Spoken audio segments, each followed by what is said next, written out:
আমরা কথা বলেছি, আমরা মনে করি যে এই বিষয়ে সবচেয়ে বড় ভূমিকা পালন করা দরকার আপনার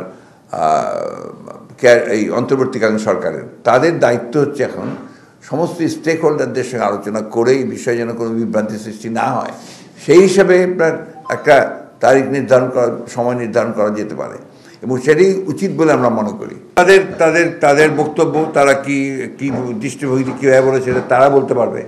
আমাদের দৃষ্টিভঙ্গি খুব পরিষ্কার।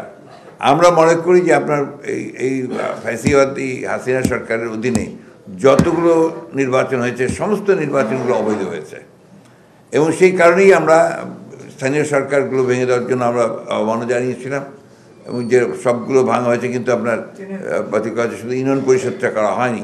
আমরা সেটাও দাবি জানিয়েছি ইউনিয়ন পরিষদে অবিলম্বে এটাকে আপনার বাতিল করা হয়েছে, অথবা আপনার 26শে প্রথম থেকে চিফ অ্যাডভাইজার বলেছিলেন, আর উনি বলছেন যে জুনের মধ্যে নির্বাচন হবে।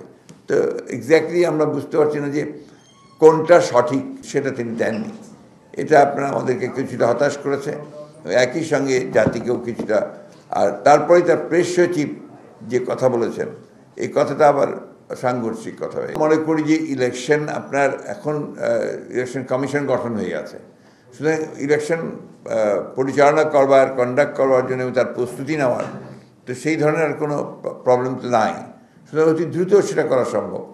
কিন্তু আমরা যেটা আশা করেছিলাম যে আমরা সেটা বলেছি যে চিফ অ্যাডভাইজার সুনির্দিষ্ট একটা সময়ের মধ্যে একটা রোড ম্যাপ দিয়ে দেবেন।